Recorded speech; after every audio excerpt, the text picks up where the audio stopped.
of this monolithic code, it is very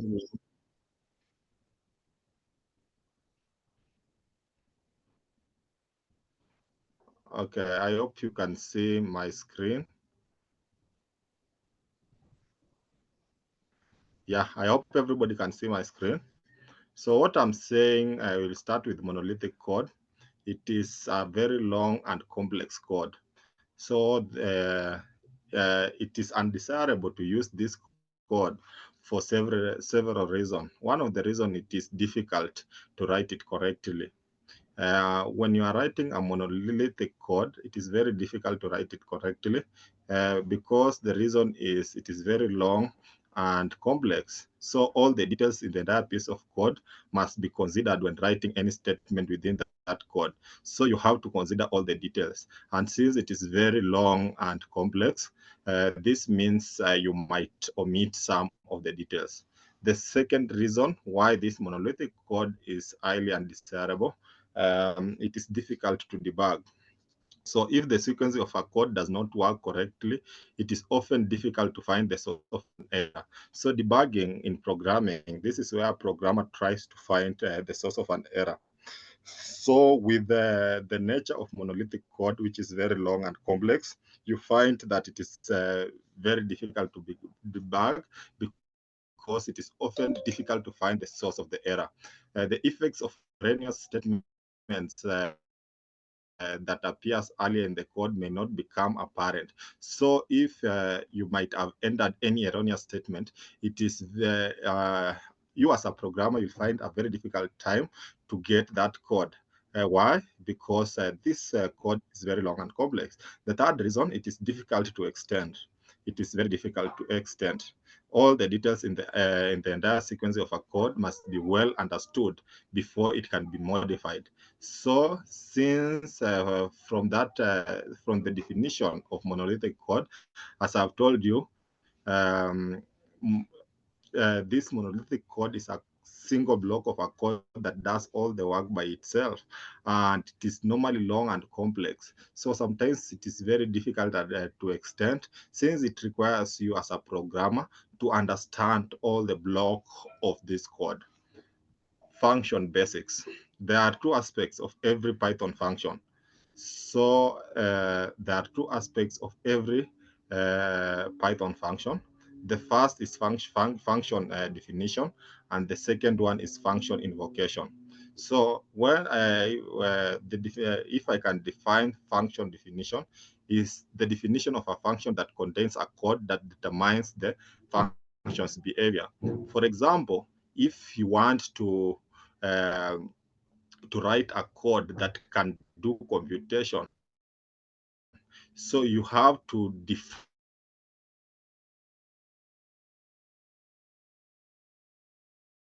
a code. Python programming to define the function of a code is the dev function. So in this chapter, we are going to use a lot of dev function to define different codes for it to be executed. The second part is function invocation. Invocation is used within a program via a function invocation.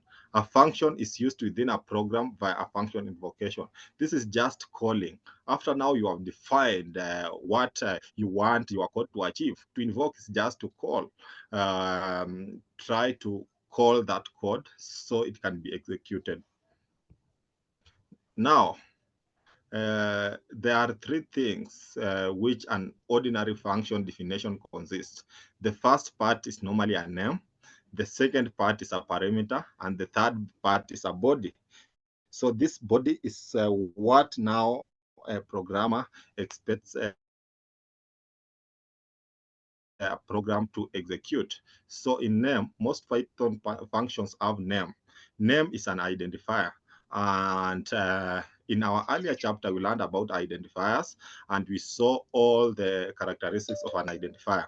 So you know very well that an identifier must start with either an underscore, uh, must start with an underscore, and that is the first thing. Then the other thing, it should start with a word without spaces, so you need to revise on identifiers. As with variables names, the name chosen for a function should accurately portray its intended purpose to describe the functionality. So when you come with a function's name, for example, if you want that function to do a mathematical operation such as addition, so that function must accurately portray its intended purpose. Then the second thing is parameter. Every function definition specifies the parameter that accepts from the callers. The parameters in a parenthesis, comma separated list. So these parameters normally appear in a parenthesized comma separated list, or what we can call CSV. The list of parameters is empty if the function requires no information. So if that function requires no information, that list is normally empty. Then the third thing is the body. The body, every function definition has a block of intended statement that constitutes function's body. So as I have told you earlier, a function must contain a name, parameters, then body. So let us go to example 1 so that you can get it clearly. What is these functions? So you see now, I want to make a program that can be able now to accept two integers, integer values. And then after it accepted these two integer values, it does the summation and it gives the results. Now, the first thing, as I've told you, I have to define my function. I have to define my function a little bit. A little bit, please.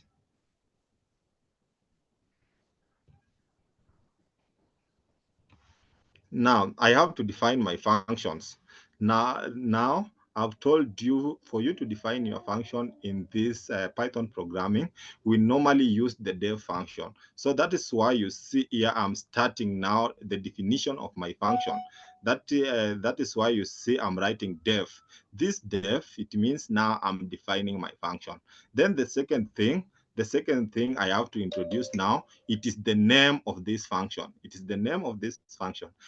Now the name of this function is prompt. I want to name my function prompt. So why am I naming it prompt? This function, it will prompt the user to enter two numbers, and after the user has entered two numbers, it does the computation and it gives the results. Then after prompt, you give it the parameters. You give it the parameters. Parameter, I've told you that it appears in a parenthesized comma separated list. So if the function requires no information from that code, the parameter is normally empty. For example, now, the first thing in this function, it is my definition. The second thing, it is my name. Then you see these brackets, or you can call it parentheses. These parentheses. So if my function requires any information within this parentheses, I will enter it. But in this case, it doesn't require any information. So when it doesn't require any information, you just keep it empty. So what I want you to get it clearly, this diff is my definition, prompt is my name, then those two brackets, it is where now my parameters are. And then when you finish, you have to finish with a full colon. You have to finish with a full colon. Then you press enter key. When you press enter key, you are what do you call, your cursor will pop up at this point, and you see now where I'm starting to write print, the word print, it is somehow intended. So after you have done function definition,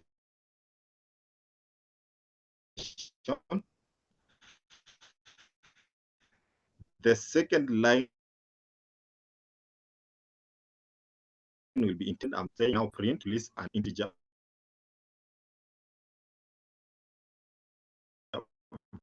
value. Please, please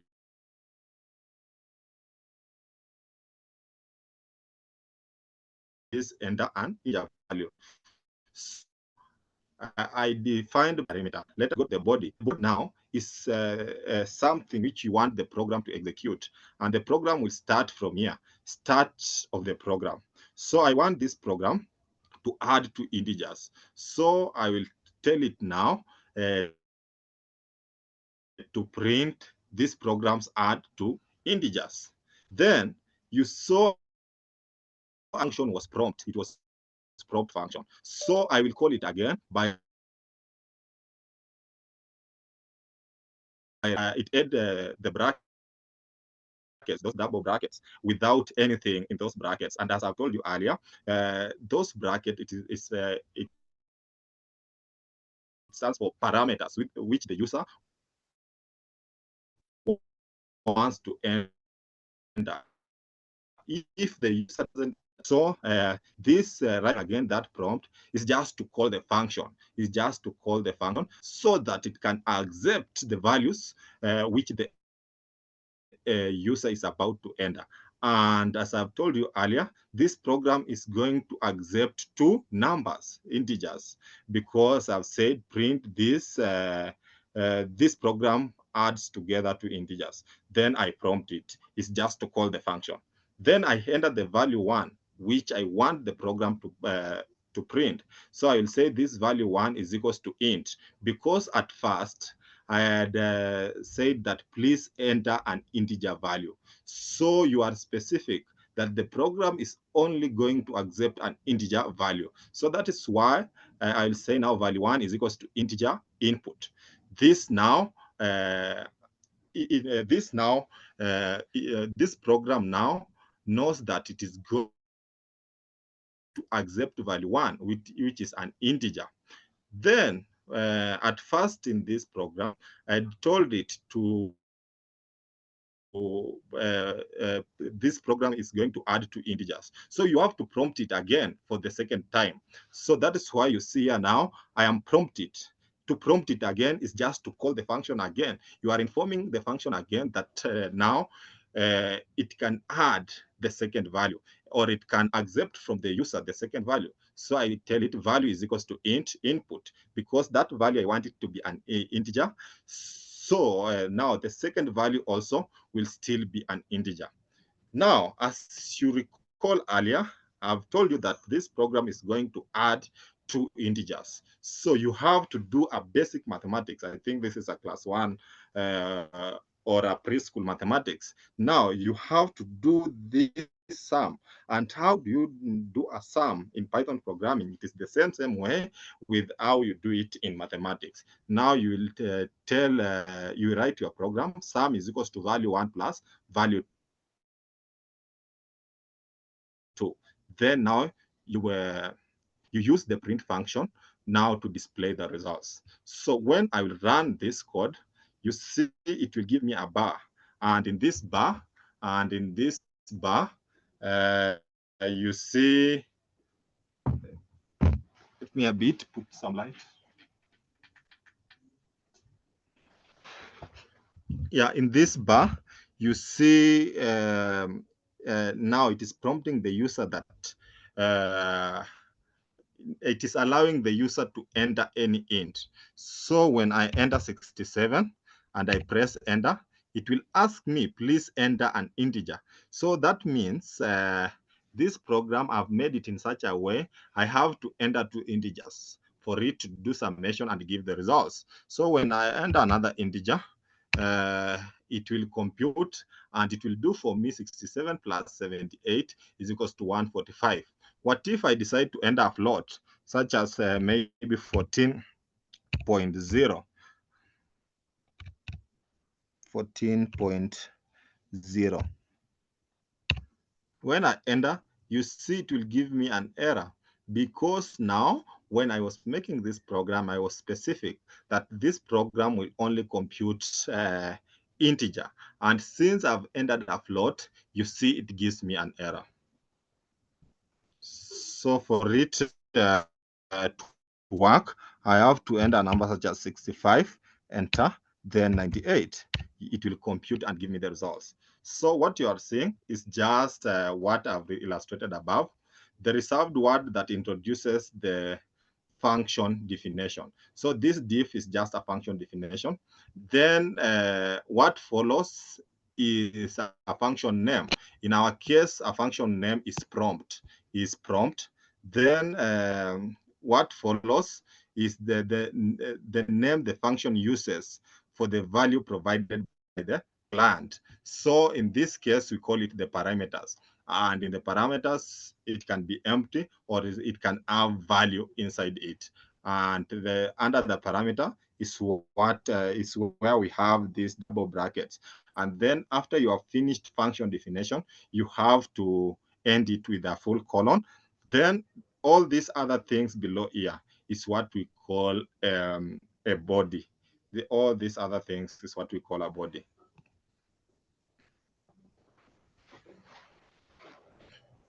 Example two. Now, let me see in this example. Now, in this example, it is just the same thing as what we did in iteration. For example, we want to do to 10. So we want to count to 10. It is just as simple as what we did in chapter 5. So you'll just say for I in range 1 to 11. I told you when you want to count from 1 to 10, it has to be 1 to 11. So you say for I in range 1,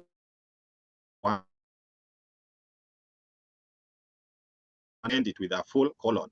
Then when you print the value of I, it will display for you, it will count for you all numbers from 1 to 11. So the same thing, you can do it now.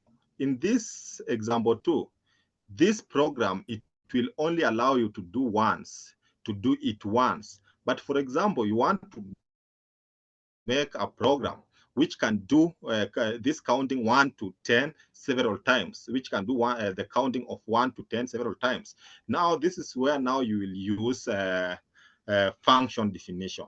This is where you can use function definition. So in this case, it can only count from 1 to 10 once. But for example, you want it to be counting severally. For example, after it has counted 1 to 10, it repeats again to count 1 to 10 or 1 to 4 or 1 to 20.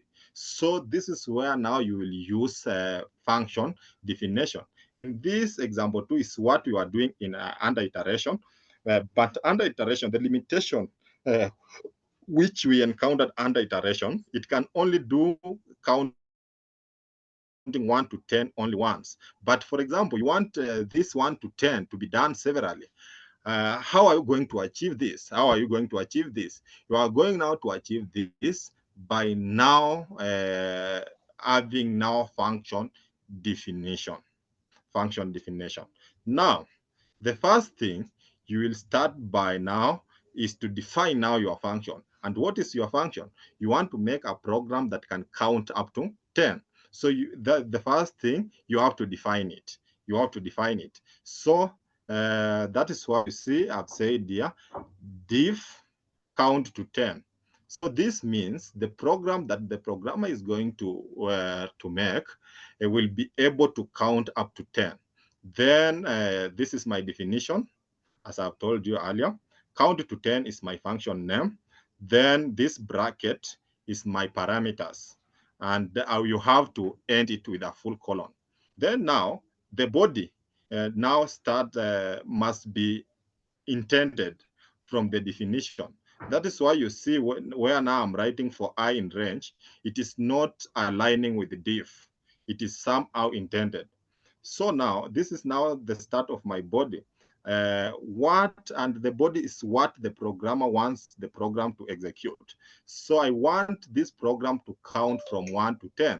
This is now I'll say for I in range 1 to 11. Then I will expect it to print.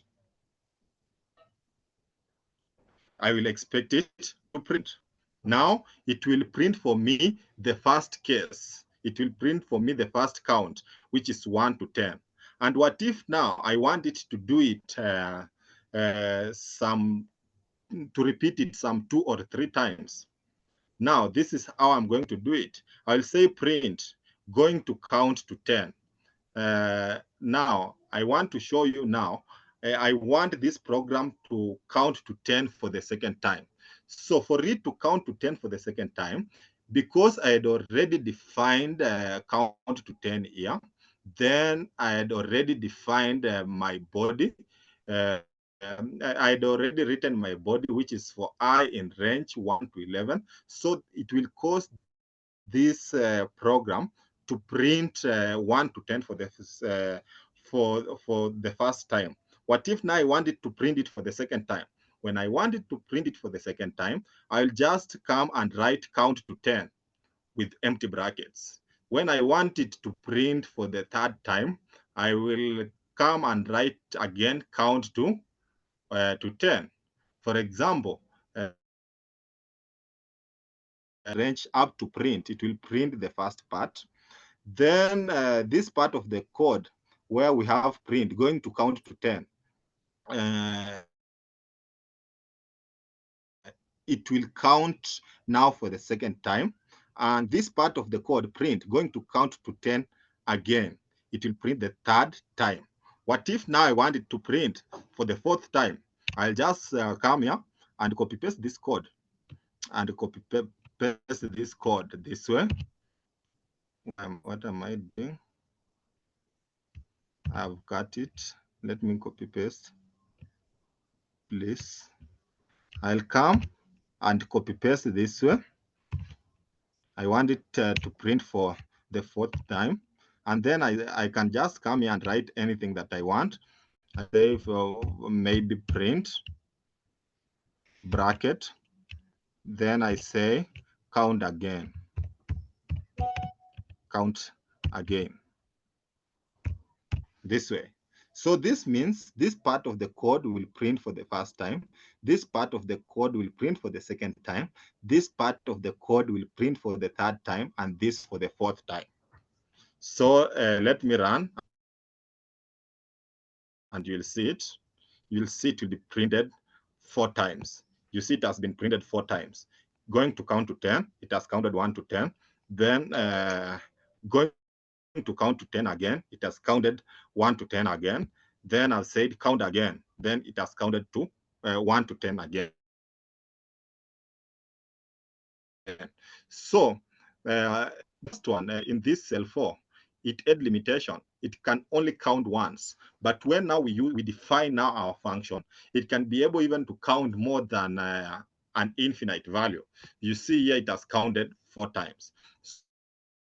So that is what now when you want to count a certain range more than once, that is now an application of diff, where you have to define your function. In this example 2, it is the same way we used to do it in chapter 5 under iteration. But now under iteration, we could only count once. But in this now, when we have introduced a definition, we can count more than once.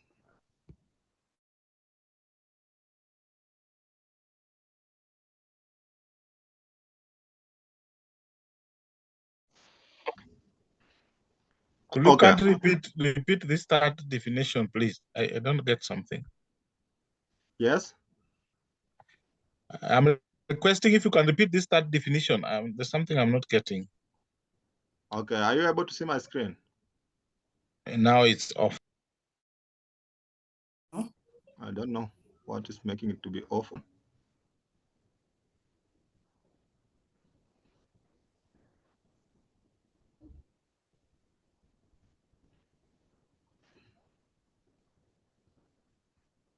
The third definition.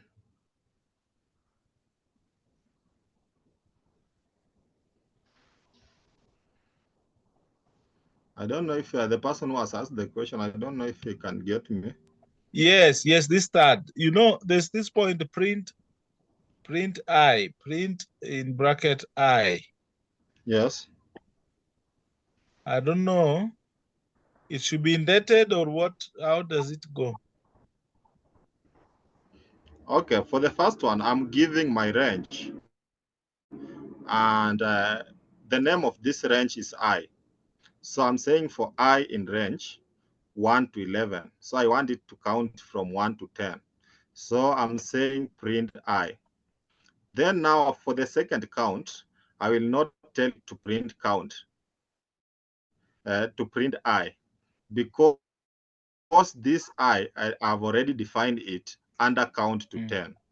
Yeah. Are you getting it? So for the second part, I'll just tell it count to 10, and it will do the exact thing that it had done for print I. All right. Are you getting it? Then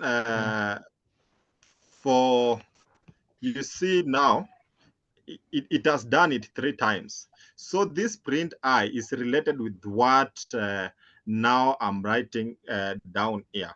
So I've started by defining count to 10.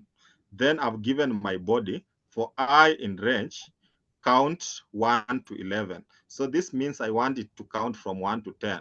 Then I want it to print I. So that is my, what do I call, my function definition and its body. So I want it to start now counting. And in this case, I want it to count it 3 times. So because this count to 10, I've defined it, I'll just come here and say now count to 10. It will count for the first time. And then I come here, count to 10. It will count for the second time. And then I come here, count to 10. It will count for the third time. I get it. Yes.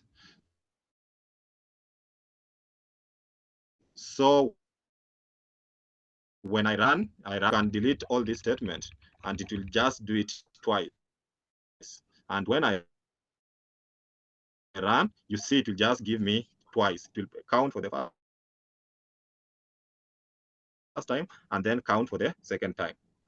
So function definition, it will allow us to count more than once, but under iteration, we were only able to count it once. Now, the other case is where you see now in our example 3, I was only able to count a range of 1 to 10. I was only able to count a range of 1 to 10. What if now you want to count a range? For example, the first count, you want it to count from 1 to 10. The second count, you want it to count from 1 to 5. The third one, 1 to 20. How will you make such? And for you to be able to make such, it is also under the function definition. And at first, I told you, function definition, the first thing is a definition. The second thing is a function name. The third thing is a parameter. And that parameter can be empty, or it can have some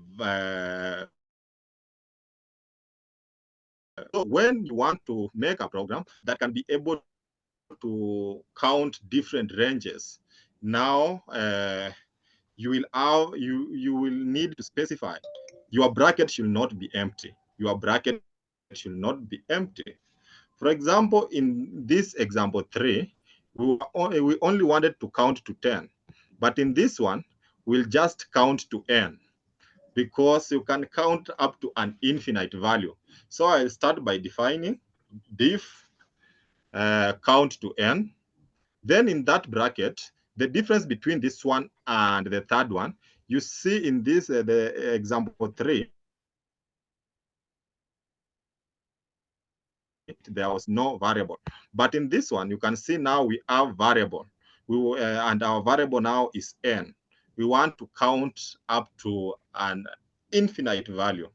So I'll say, now you see I have my definition, I have my function name, and I have my parameter. Then now I will have to write my body. Now, this body I'll say for I in range, I want to count from 1. And now, this time round, I don't want it to count only from 1 up to 10. I want to make a program that can count up to an infinite value. So my infinite value, I'd put here in bracket, it is n. And you saw in that first program, for me to count from 1 to 10, I have to write 1 to 11. So it is just the same thing here. I will just take this n, which I assume it is my 10, and I had 1. So I'll say now n plus 1. Then, as always, you have to end your definition with a full colon, and also you have to end your iterative or your loop with a full colon. Then I will say print I. Now, in my first case, I want it to count up to 10. So in this case, I will say count to n, then in bracket 10. So my n here is 10. In my second case, I want it to count up to 5. I'll say count to n, then I will put inside the bracket 5. For example, in my third, I want to count up to 7. This is what I will do. I just copy paste here. I put here. And where we have 5, I just put 7. And maybe I can decide to write a statement, count to 7. I put this statement here and I tell it count to 7. Here where I have 5, I put 7.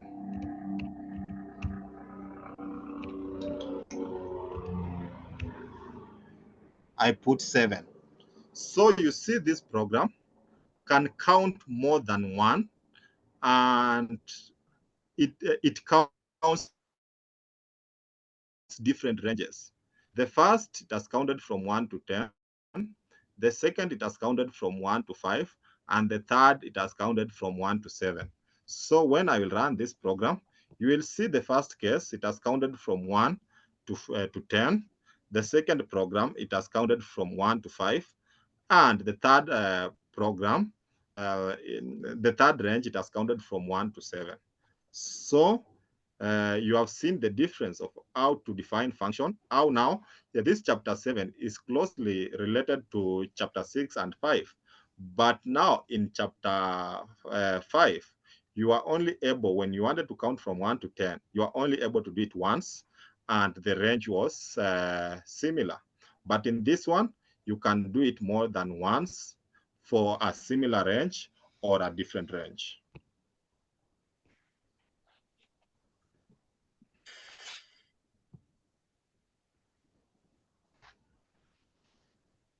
Now,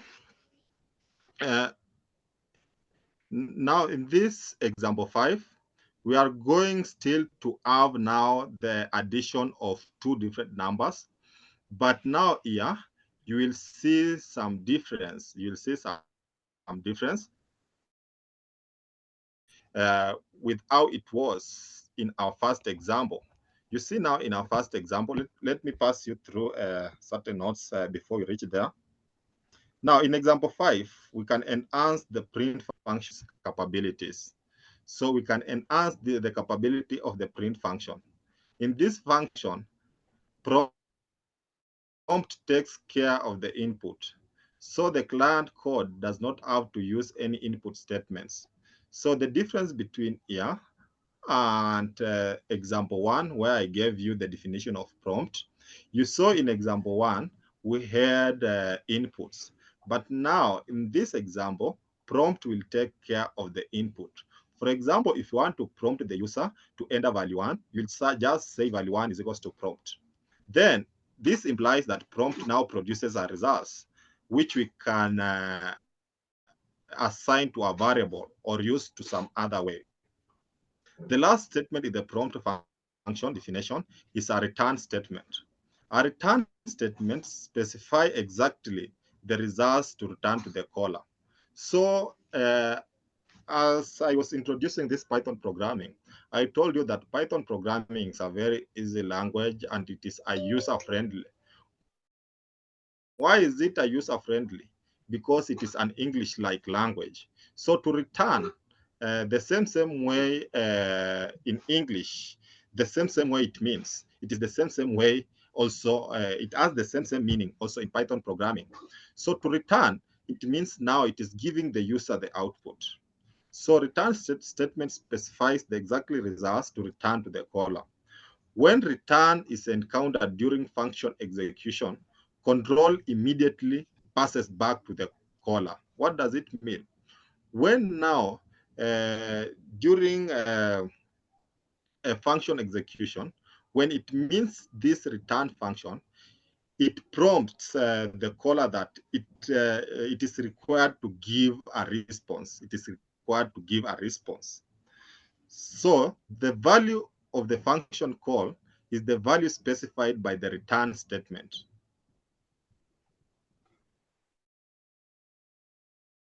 The other thing, note that in example 5, we'll use variable named value inside the prompt function.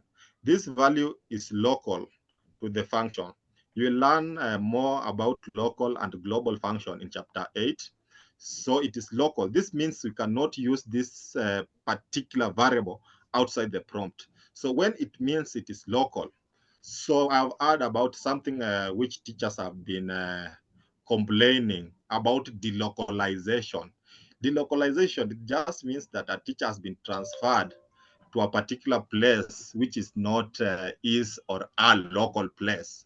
So in Python programming, when a variable is local to the function, that means it cannot use this particular variable outside the prompt. It must be inside the prompt. So you will get it better when I'll be running this example. So in this example, you see, I've started by defining prompt. So you see, I've said def prompt. Then the value which I want to enter is an integer. So I'll just say value is equals to int, input, enter an integer value. That means now it is requesting the programmer to enter an input value. Then you see here now, I'm saying return value, return value. This means now when I have entered this integer, it will return it. It will display, it will return it. That is a layman's explanation. So I'm making this program where it has my definition, it has my function's name, and it has my parameter, and the value, the body is now the value which I want the programmer to enter. And after the programmer has entered this value, it has to return it. So that after it has returned it, it can do the computation. It can do the computation, which here is the summation. So that is why now in my third line, you see I'm writing this program adds together two integers. And in this one now, I'm saying value 1 is equals to prompt. I'm calling the function. You saw in our first program, I want you to get the difference with this first program. In this first program, there was no return. There was no return. And when there was no return, I started first by saying prompt, Rafika, then value 1. Prompt, ofisi tu value niko 2. tuko ofisi. Ofisi.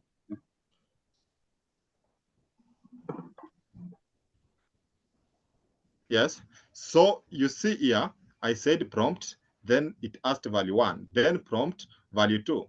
But in this case, where I've used the return function, I don't need to start with the prompt, value 1, prompt, value 2. I'll just tell it value 1 is equals to prompt, then value 2 is equals to prompt. Then it will do the summation of value 1 and value 2, and it will display for me the results. So when I will run, for example, I enter 89 and I enter 98, it will display at first the value of 89 and 98, and then it does the summation and gives me 87. So the difference here, I've used the return function. But in the first one, I didn't use the return function. And also the difference here, in the first one, I started by prompt, then I asked value 1. And in this value 1, just see how different it is. In this value 1, it had input, integer input. Value 2, integer input. But now in this case, we're now saying value 1, prompt. There is no input or an int, that one has been taken care by the return value. When you use now by the return function, when you use this return function, you don't need any more to specify that value 1 is equals to int input. It has been taken care by the return function. Here we'll just say value 1 is equals to prompt, value 2 is equals to prompt. So because you had already defined your prompt function. That is it.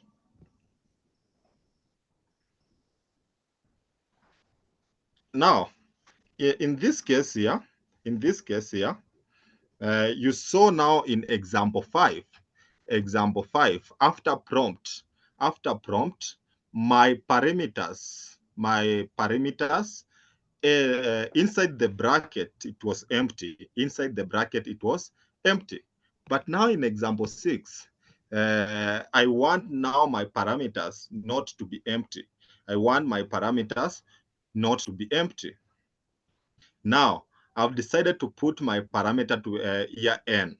The difference between now example 6 and example 5, in example 5, my parameter was empty. There was nothing inside the bracket. But now in example 6, I've decided now to enter a variable inside my bracket, because when I was introducing this topic, I told you that a parameter can have empty values, or it can have some values or variables. So in this case, this is a clear now, this is a clear description of how a parameter can have variable inside it.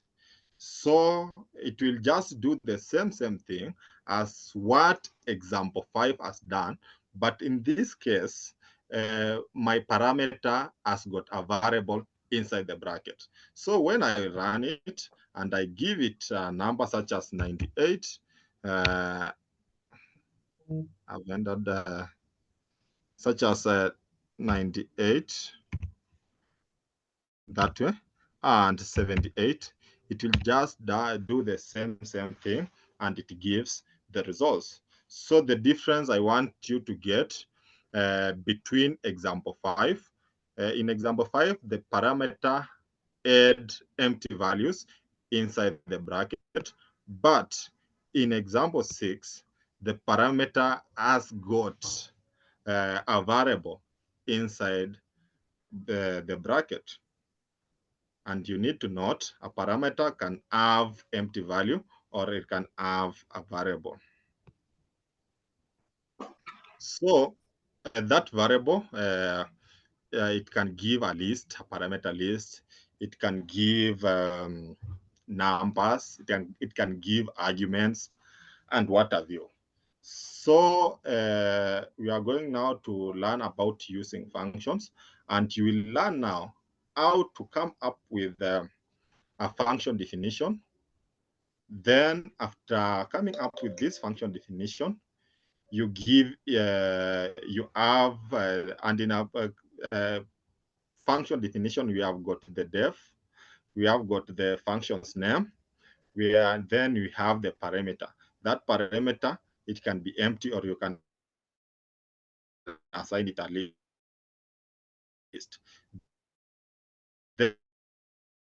Then of the function definition, and the body is what you want the function to execute.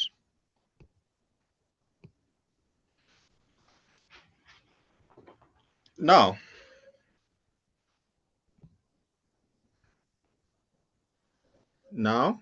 for example, you want to find a GCD of a number.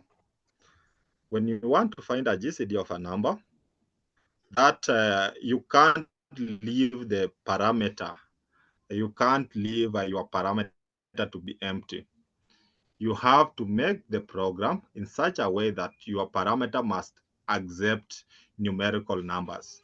You have to make your program in such a way your parameter must accept numerical numbers. What algorithm will you follow? The first thing is to define your function. And what are you going to define? You are going to define the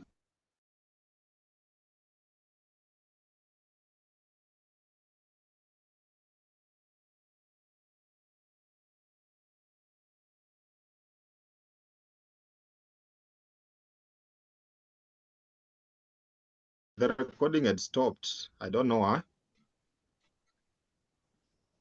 Okay, I think I was thrown out. Sorry, I was also thrown out of Zoom. I don't know what happened.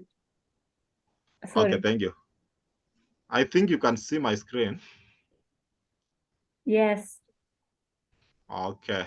So what I'm trying to put across, you will remind me, the class has started at what time? I think 6:35. Yes. We have got 5 minutes before we go for our first break. So in this case, we want to come up with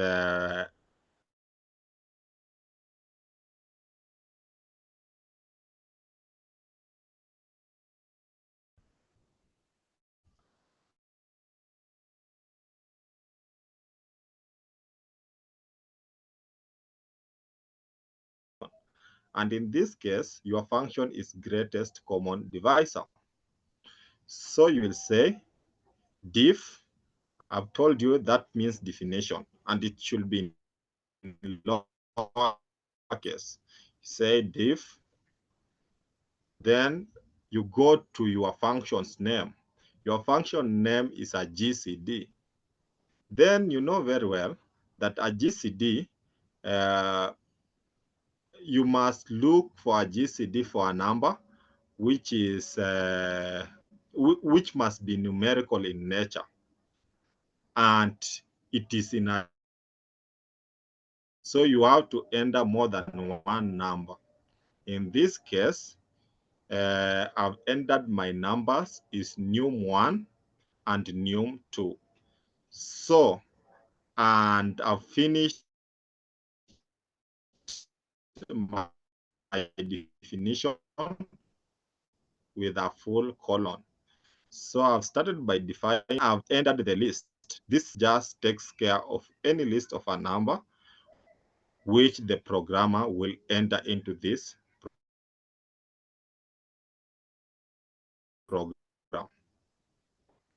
of num1 and num2. Between the two numbers which you are finding the GCD, which one is the smaller? So this is the code of how I'll find the smaller number. I'll say mean is equals to num1 if num1 is less than num2. What does it mean? For example, I'll say the minimum number is equals to 1 if 1 is less than 2. What if this 1 is not less than 2? It will go now to the else part, and that one we learned it in detailed in chapter 5. So for example, I want to get the GCD of a number such as 3 and 6. So I'll say I will first start by finding a minimum number between 3 and 6. I'll say mean is equals to 3 if 3 is less than 6, else 6. So in this case, I'll say num1 if num1 is less than num2, else num2. Then we will find the common factor to all the integers. And as you know, mathematically, the common factor to all the integers, the common factor is always 1. So I will have to set this common factor, which is 1. So I'll say largest factor is equals to 1. Now, after saying largest factor is equals to 1, I have now to come with the program. That will accept any number from 1 to infinite value. So I'll say for I in range 1, comma, mean plus 1. As I told you, when you want to count from 1 to 11, you will say 1 to 12. So in this case, you will now say mean plus 1.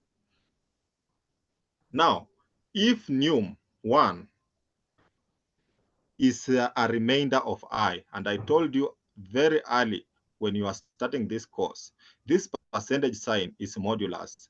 And modulus in Python programming is remainder. It means remainder. So this just means if num1 is a remainder of I, which is equal to 0, and num2 is remainder of I, which is equal to 0. This I is just the GCD of a number ranging from 1 to 1,000. Then after that, I'll say largest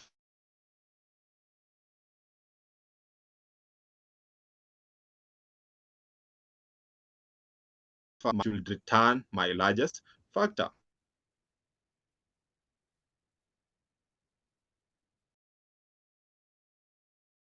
GCD of 36 and 24.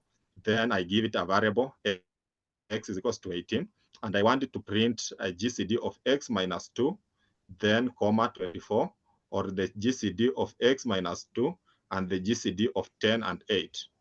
When I run, it will give me the GCD of 36 and 24, and it will give me the GCD in this case x minus 2 is 16.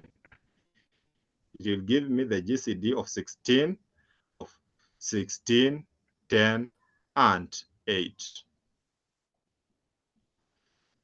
So when you want to make a simple program that can be able to compute a GCD, we normally define our function.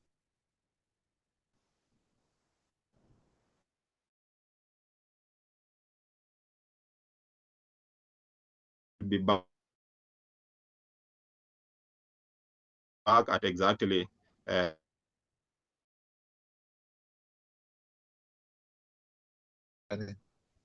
okay.